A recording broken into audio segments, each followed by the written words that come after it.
Naveen, this is Global Digest. I was, Oh, impressed by your history, as you yeah, mentioned. Your yeah, father, your grandfather used to yes, be in Burma for a long time yeah, ago.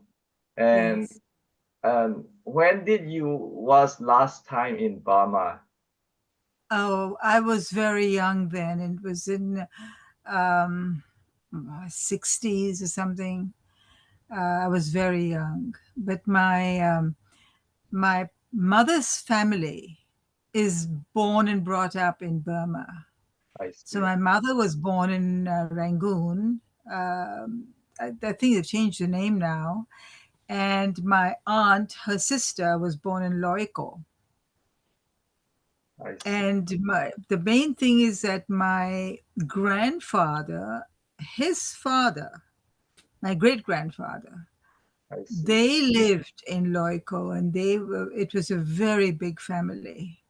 They had the first motor car in all of Burma. It was theirs, and they had their income would come from mines. So they were very, very good. So in 19, So should I tell you, he is doing mine company. it was in the mining company, so they had a lot of wealth. And they sent in 1924, they sent my grandfather to Ann Arbor, Michigan. I see. At that time, there was only two Indians in um, in Michigan, in America, all of America. Really. Yes, because in 1924, in those days, there were no uh, airplanes, so they had to go by boat. Right. And so my grandfather, he was an engineer and very highly educated at that time. So he did his PhD in America, and his PhD was on in airplane hangars. So he designed the first hangar. Really. I see. Yes, for American history. And it was so interesting. I love him. I still love him.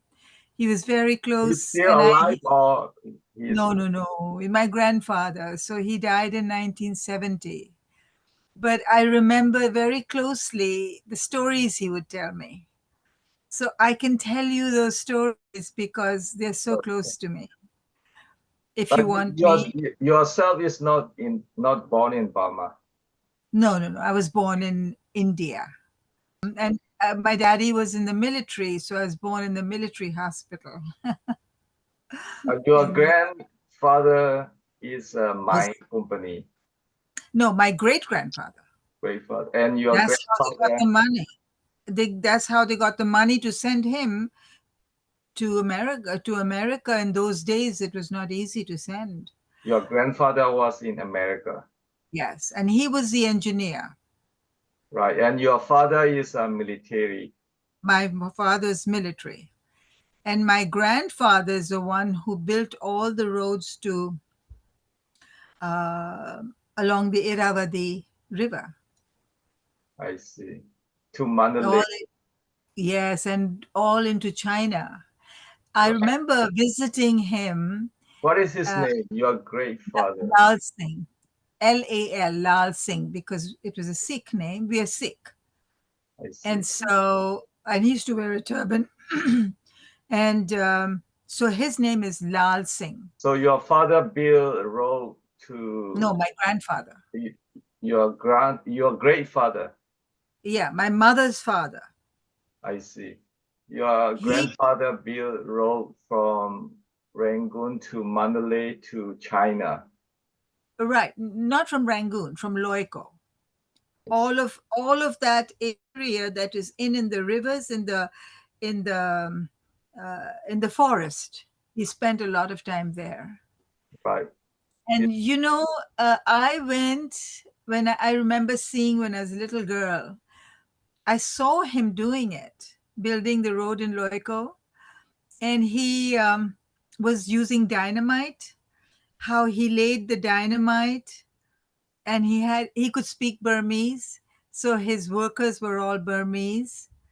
And so I remember he lit the fire, and then we all had to run far away, and Right. how it exploded because they had to build a tunnel in from the mountain.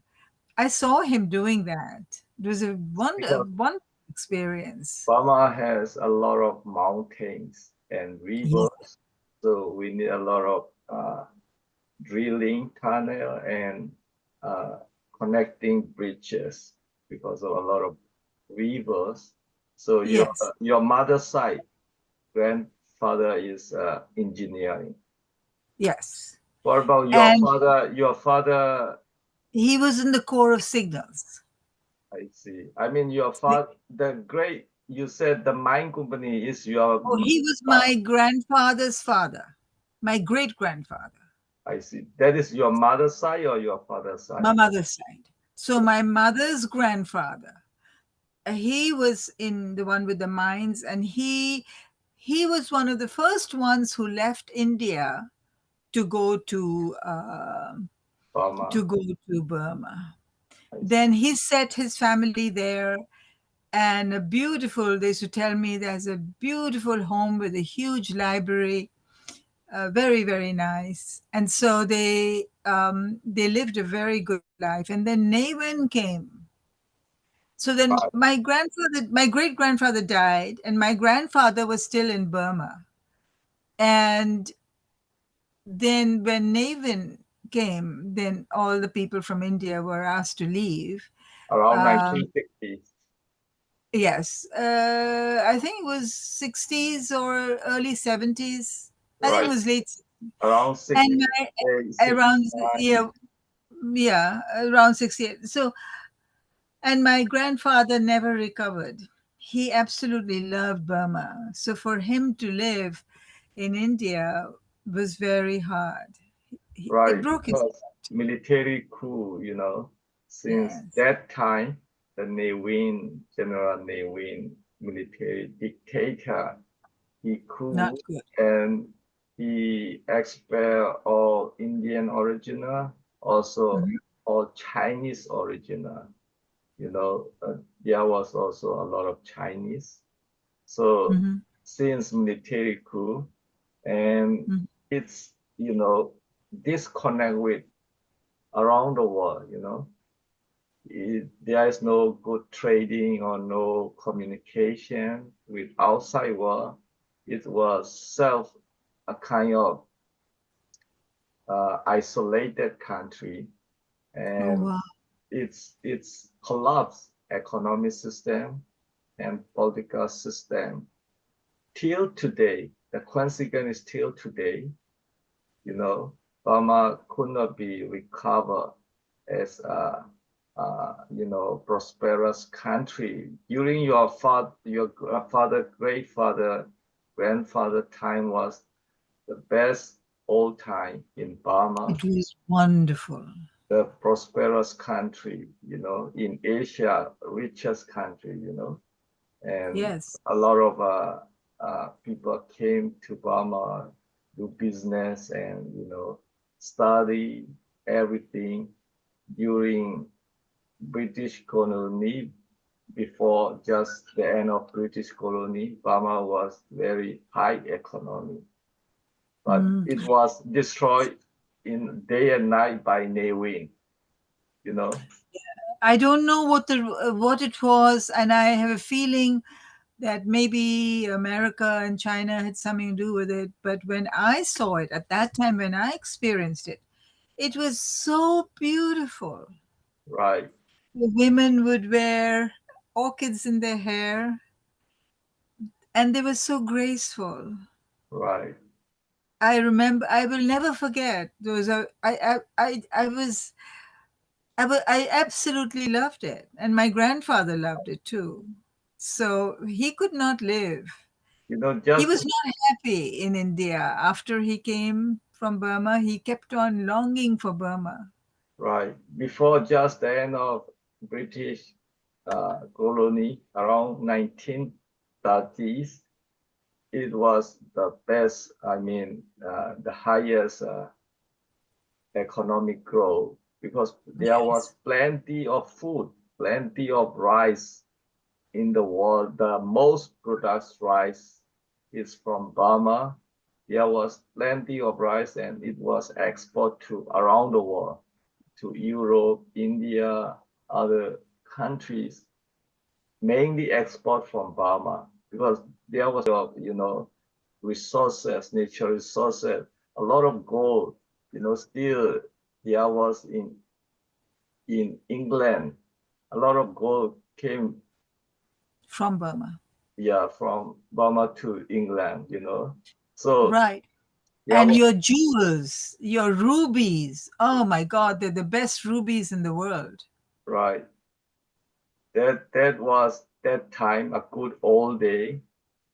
I mean the democracy system British bring and economic system brought by British. I mean, nobody liked colonization, definitely, but Mhm. I mean, at least we can see economic system and democracy system. At least there was uh, in Burma. We can use that system effectively. We can still remain rich country and prosperous country and a lot of neighbor countries and a lot of people can come against and they can enjoy and do business and living in Burma. But that was the selfish, uh, the brutally, the military dictator destroy all the system. They destroy all the system, all the Uh, structure of the country. Still, it was not recovered. So, well, I wanted to mention something. I remember now. I was just thinking of it.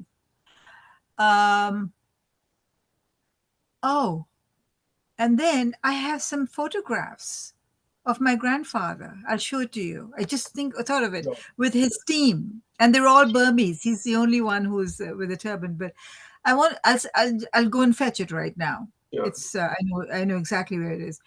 But here's the thing. My mom told me something interesting. It's not just the British. She says that when Pearl Harbor attacked, and that's the time when they had left, So and they your had to. your mother's side is a British. My mother was in Burma when all this happened. I mean, they are from British or from India. They're Indian. They're all Sikh, So and so they they were. came along with the British Army, right? No, they didn't. They were already. My great grandfather, the one who has the mines, so they had the family there. So my mother was brought up there. She didn't ever come to India.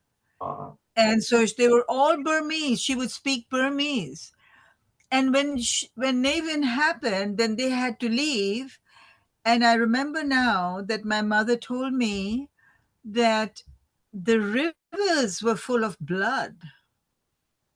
She says the Japanese are so cruel, I see. brutal people. So they actually were killing so many people and throwing the bodies, and they drove in their car all the way to Assam. Then in Assam they left the cars and then they had to cross by on foot. Right. You mean around 1940s during Japanese? I think what happened, they left at that time and then they went back because Navin was afterwards, right? Right. Newin was in 1960s. Okay, so that's right. They went. My grandfather went back, and then when Navin happened, then they had to leave. Right. And So then he came, and then he came to India, and then he died in India. your mother saw during Japanese killing. She was a little girl, and so she saw the Right. cruelty of the eh, Japanese. And she says they were passing. They walked. They were when they were driving up to Assam. They saw the rivers of blood, full Which of blood, which dead bodies flowing down. sure. Which river do you know? Is Salween River or Must it must I was it the Irrawaddy? Which is the other river? Irrawaddy is very big river. Maybe Irrawaddy is very big river. Maybe also there was a lot of blood, dead body. Yes, but But the river was they were going to Assam. So which they, is the river on that side? they were they have to cross Irrawaddy River and other small river also many. That's why Yes, Chinglin rivers also there, and there are many small rivers. So the blood may be everywhere, I guess, but yes, small river may be most significant. They can see the blood flowing on the river. I yes. think the The Japanese smaller. are rude, right? Because they brutally kill as long as whoever part of British army or British side, you know. That's why they have no, I mean, excuse. Whoever they just killing, even innocent people. That's Japanese behavior at the war, you know. So Very cruel, your very brutal. your mother saw all She those saw. blood, right? Yes, she saw, and then they went up to Assam, and then um, that's right. And then they stayed in India, and then my grandfather went back because of he was contracted. He was, doing the roads and building the roads, and he spent most of his time in the north of Burma and into China, I and see. that's where he lived most of the time. And then he came back again, and Navin broke his heart. I He see. would not even let him bring his typewriter. He says, I have done my work for your country so much with this typewriter. And then, with great difficulty, they let him bring his typewriter to India. Even And then he didn't do very much, and he was not interested in doing that. He was not old, but he was heartbroken, my grandfather. lately, it's You very know, very bad bad leader, yes. bad But it news. was kind of, he told me such wonderful stories when he came to America. Huge thing. He had a very big operation in all the building of all that. He was very, very highly respected In India, uh, in Burma. uh, In India, he didn't do much. So people from India who worked in Burma knew about him. But in India, by the time he retired after Navin, he did not work in India. he He retired. didn't, well, he didn't retire. He just didn't like the Indian system. Your grandfather or your father? This is my grandfather, Lal Singh. His name is Lal Singh, Lal, and he's the engineer who built the roads of, I of see. Burma. All the big roads he built. It was in 1930, 1940, I don't 50. know. Let me see. You can read the name. Yes, and it is at Loico. And my grandfather was a resident engineer, sorry. Balu, I can't understand the writing. Balu Chung. I'll take a picture of it. Blue Chong, I see. Balu Chung, right. Yes, we call Blue Chong. There was, a kind of electric water hydro power in that Okay. in that So region. it is, and it's an area, maybe it's a town also, The because Blue it's Chong called is a river name, river name. Chong So River, it is in Baluchon Hydra something power project. right? Hydropower project. And it was in Karen State. Is there a place called Karen State? It's a Karenni state, Karen State, yes, Burma. But there's in the middle, the only man with a turban, that's my grandfather, right? my one, my wonderful grandfather. The rest of the people are his team that were working with him. Okay, so it was in Baluchang rivers for hydropower project, I guess, Yes. right? You don't know the years or date, right? I don't know. It. Because there was none like Burma in Singapore or Hong Kong. The atmosphere is different. The rivers and mountains. There are no such thing in Singapore or Hong Kong. In Yes. India also a lot of population and less resources. So your Yes. father will be very, uh, you know, cannot enjoy his life. There No. was the best time in Burma, because of the system, the military, they took the country, they mashed the country, collapsed the country. It was unfortunate. Not just your great father, all the Burmese are still, they are suffering from that system. We are You see, also suffering, I know, and the Burmese that I've met, they're such beautiful people, and they can't go back to Burma. right? It's a very difficult. Now, I don't think there is only Navin. I personally believe, in my view, that Burma is very strategic. Location of Burma is very strategic. So outside forces that were interested in that area, look what they did to India. They destroyed India. Then they cut it up into pieces.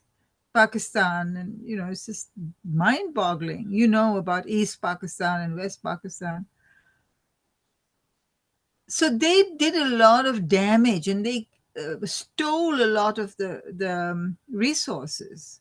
And that's what they do. The colonies always do that. They impoverish those areas. And I don't know how it can come back, because right now I want to go to Burma, but people on our American State Department, when they say do not travel, Right. uh, Now, they now is not good time. they say do not travel to Burma because it's very high risk. Yes, now even we cannot go, every restriction in there and a lot of conflict, shooting, fighting, bomb firing across the country. So it is Who's fighting who? the military coup in 2021, Mhm.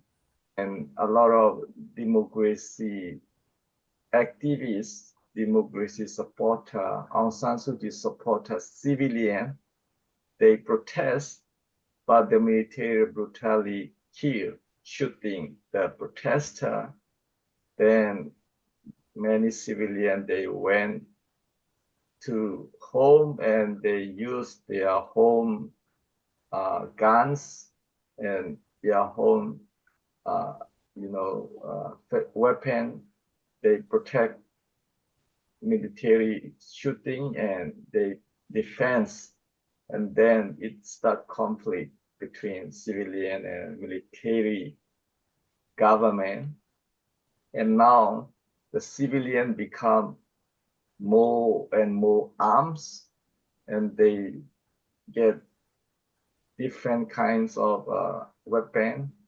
Then it was become blow up, the fighting between civilians and military government, along with a mixed armed group. They've been fighting long time ago with the military government. Now they combine a mixed armed group and those democracy supporter civilian. They combine and now they fighting together against military government, military, because they are illegitimate. They coup from the elected government, Aung San Suu Kyi government. And that same case was happened during Ne Win time. Ne Win become because of coup, he coup. That time, your grandfather, your great-father, they were run into India. That's also because of military coup in 1962 by Ne Win. Of course, I agree there was a external factor during World War II and 1940s around colonizer and Japanese colonizer, British colonizer. There are many external factors. But 1950, 1960, they are normal, external forces are normal. That was only by indigenous leadership, like indigenous government, like military coup by Ne Win is definitely by the indigenous local political leader. Local Ne Win is local military leader. So this time it was made mistake by their brutal, selfish own leadership. After 1960 is Which not one? external force; it is an internal factor.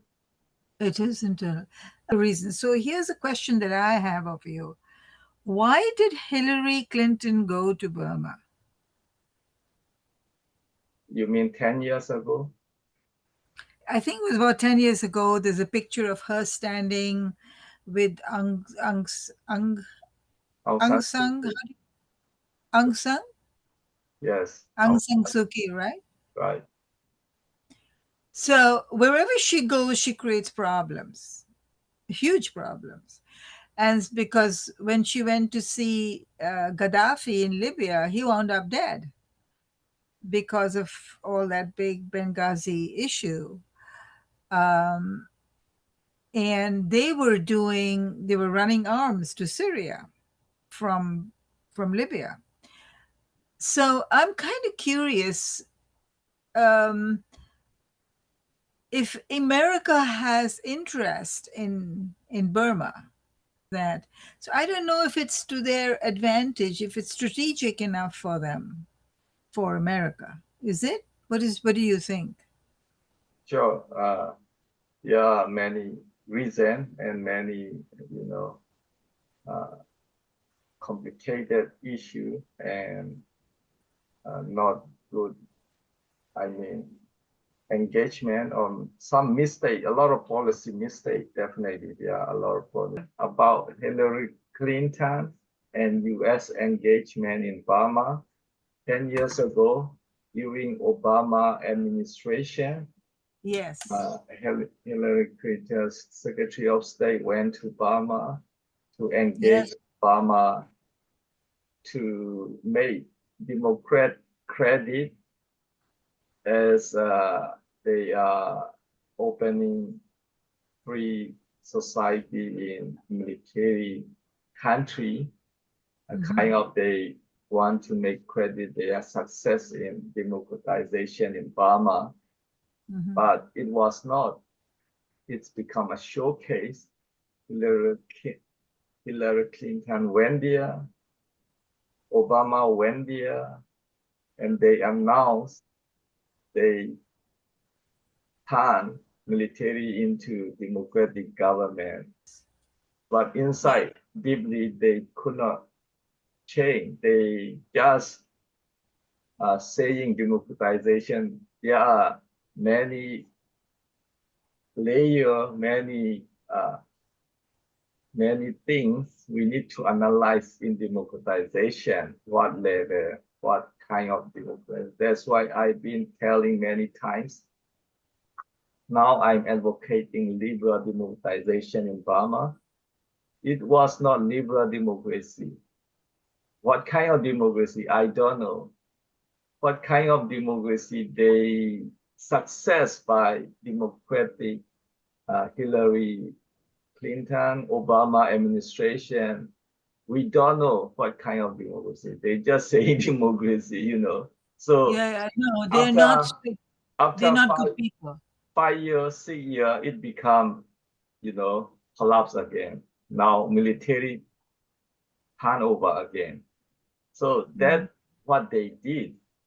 They are not really pay attention deeply or properly. They uh, just for showcase. That's why I always uh, point out the policy mistake by a lot of foreign policy. And we cannot just shouting democracy, but we have to deeply analyze and what kind of democracy and what level democracy is direction, you know, policy has done. I always told a lot of policymakers. That's why I continuously doing liberal democratization Burma. It is a clear direction and clear policy. My uh, proposal for liberal democracy. I don't know other people what democracy they are doing, what kind of democracy. That's we already see. You point out what Hillary Clinton picturing with Aung San Suu Kyi and Obama went there and what they did. Now we see the military coup again. That is the result of what they did, you know. correct. It is a collapse. It's not a good planning, a good policy for democratization in Burma. So I want you to support my liberal democratization in Burma. Sure. That is I clear and have another question. proper direction. Please. My other question is, when Obama and Hillary Clinton went, at that time, Aung San Suu Kyi was already in power. Correct me if I'm wrong. I'm asking. Right, And she was stabilizing the country. right. Until 2021, Aung San Suu Kyi was in government. So here's my theory, and I want to mention it to you. I'm thinking because I know Sure, what Hillary Clinton and Obama do here and wherever they go.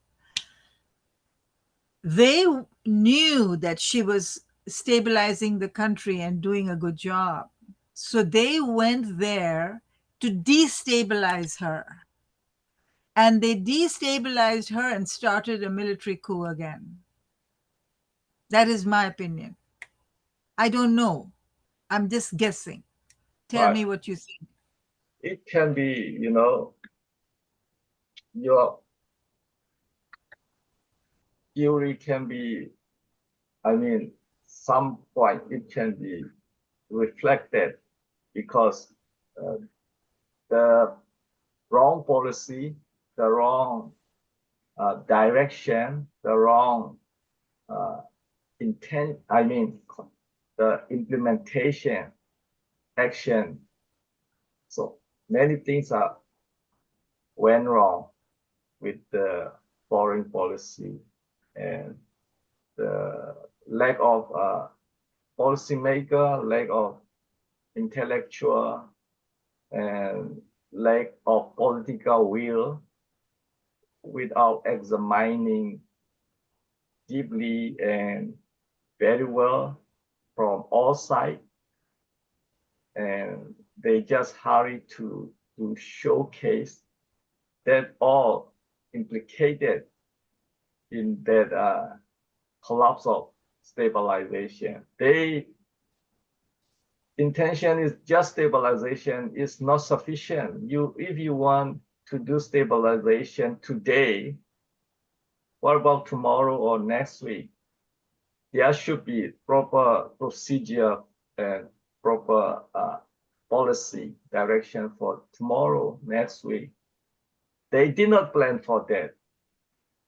You know, those policymaker, example, Hillary Clinton, Obama administration, they don't have any idea for They don't. tomorrow, next week. So they just do it and they just declare it. They win democracy in Burma, but there was no policy or no plan, no direction. Even there was no properly examine they are working with whom and for what purpose. Mostly they are dealing with leftists and who are never interested for liberal democracy. That will not success stabilization. Immediately, in next day, it was collapsed. What happened in Burma in 2021? Coup, military coup, because the way engagement is not strong and not strength and not the right way, the right people. They just given Yeah. grant to who made sweet talking, They just Yes. given money, donation, who are good sweet talking and who are easy for their own interest, but not for uh, policy, not for a good policy, but just for their own personal interest, I can say, and they just given a lot of grant and donation for who are sweet talking and who if those people who receive grant and donation are not at all interested for uh, a good liberal democracy. They just take money and they they don't care about anything. So that what happened with the U.S. policy during Obama administration and Hillary Clinton, as you point out. Yes. They also are very interested in control. Both of the Obama likes to push the communistic. He's a Marxist, and so he likes to push um, a situation where he would be in control. America, they want to control. By control, I mean take the resources. They would Us. they would make the people of Burma very poor and take whatever they could. They don't care about anybody except getting money. So they're not very nice from that. That's why I asked, because Aung San Suu Kyi, while I'm talking to you, it makes me realize that Hillary Clinton, when she was actually keeping everything in control. Now, on my LinkedIn, just today, I put post that I sent it to you about how democracies usually, not usually, always winds up with tyranny. And the only way, like America, it's a constitutional republic. So there are no other country besides America that's a constitutional republic. India is not. They call themselves a parliamentary republic, which makes no sense. England is a parliamentary, no, constitutional monarchy, which makes absolutely no sense because it's still a monarchy. And so I don't know of any democracy that the politicians use the term democracy a lot, but I don't know of any successful one. I mean, at The, least, I mean, there was no political, theory, no political system 100% perfect.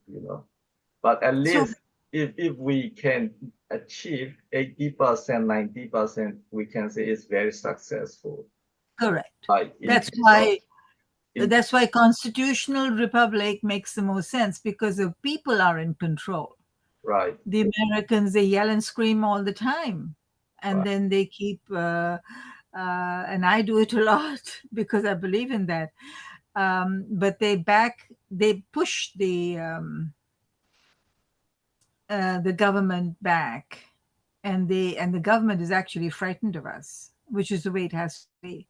Now, today I put a post there, which I don't know how Burma would feel about that, but the FBI says to Americans that the amount of ammunition you should have minimum is 500 rounds per gun, and recommended is 2,000 per gun. So if you have 10 guns, you have 200,000, you know, recommended. So I don't know what is the policy about guns and in Burma.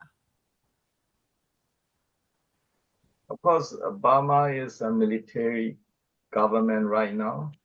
So military mainly, they have professional weapons. Civilian, they don't have professional So weapons. not allowed, not allowed. Not allowed, but they now to against military coup, military government, they smuggling weapon and homemade guns they use to fight military government. So where are they getting this? Which country is smuggling them in? Of course, you don't know 100%, but which It's is the from country that's, it's from neighboring countries and surrounding country. There used to be a lot of remaining guns during uh, World War in Indochina or India, China, all the border countries. And Mhm, the remaining guns are a lot, during World War or Civil War. So mhm. those guns can reuse, there are millions of guns. And, also they can buy any new guns from smuggling, smuggler are Yes. everywhere in the world. You can get the guns everywhere if you pay money, So that's What about ammunition? Can they get ammunition easily? same thing from smuggler and, those, businessmen, they will make money for make to get money, but those are, no fixed and no regular supply and not professional weapons. I mean, it's not good for professional soldier and professional army to fit the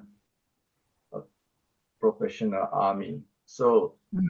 we need, if we want to be a proper uh, liberal democratization movement, revolution, if international society properly want to build a good army, we need a good weapon, a good organizing, a good supply, a system, then we can make a good army.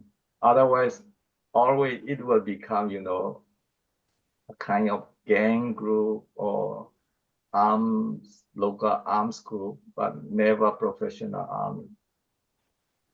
Well, without the weapons for the citizens, they can't overthrow, they cannot sort out this mess.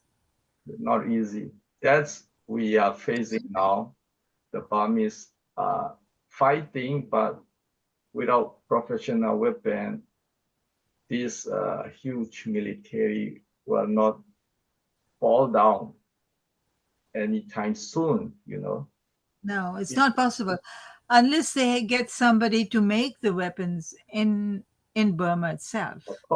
of course, That is the only, because without that, that's why Americans don't will not give up their guns, because they tell the government, they say the reason we have the guns is not for hunting.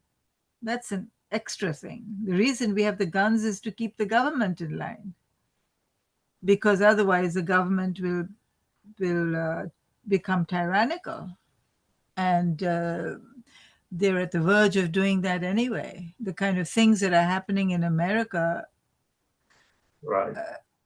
I mean, is really American people has matured enough, I see, because they've been hundreds of, you know, liberal democracy society, so they are mature enough. So I don't know, keeping gun at home, they may have not big problem, but maybe some developing undeveloped countries keeping guns can easily violate, that yes, can be happen. But yes. uh, mature society can self-control, the gun is much uh, realistic.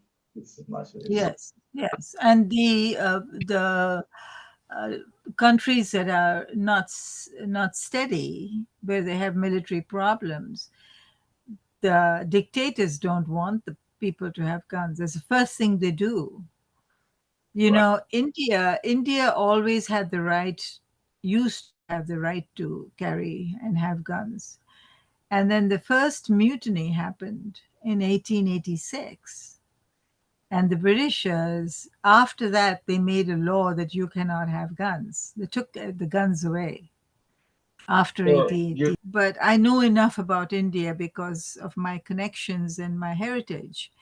And so Jammu Kashmir has a terrible, terrible Muslim problem.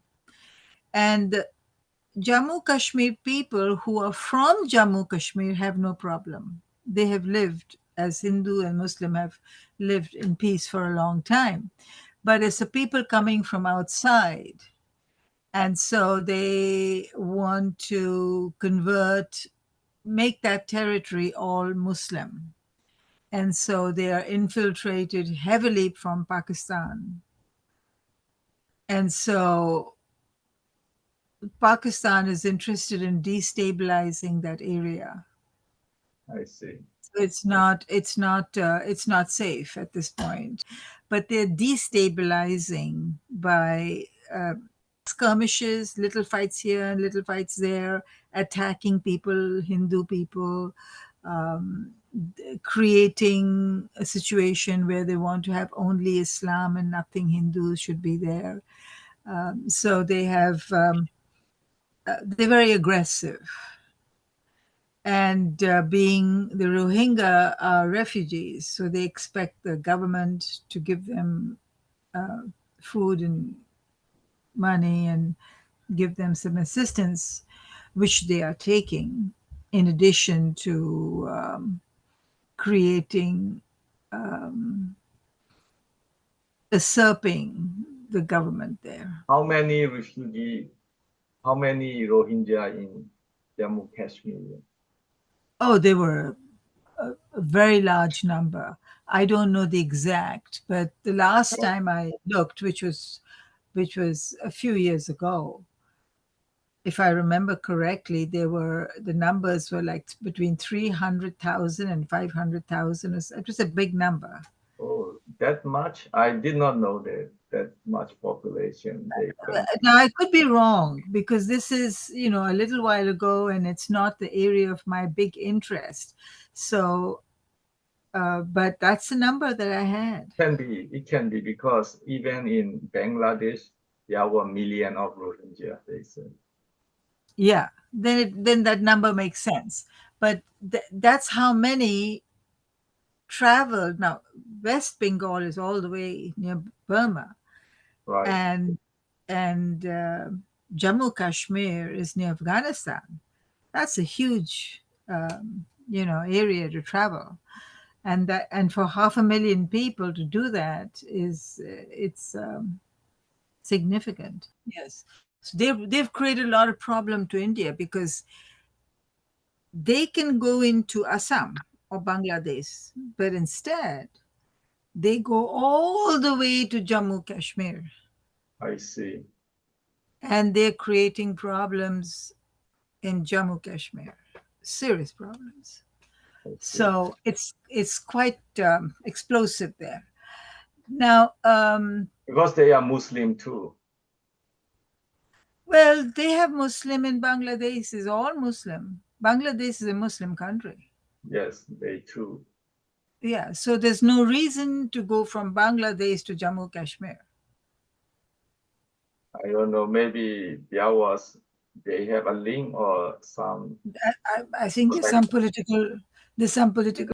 Because Um, they can travel because they got invitation and they got kind of hosted by the local people, or probably I guess Pakistan is playing big role for Rohingya came into Jammu Kashmir. I think they would be supported by people in Jammu Kashmir, but to go on the train, because they have excellent train service, to sit on the train from Bangladesh and go to Jammu Kashmir is not an issue. Nobody would stop you. But when you have to live, so, where are you going to live? You can't live on the streets. So then somebody is giving them a place to live and looking after them and providing for them. So that is obviously Pakistan.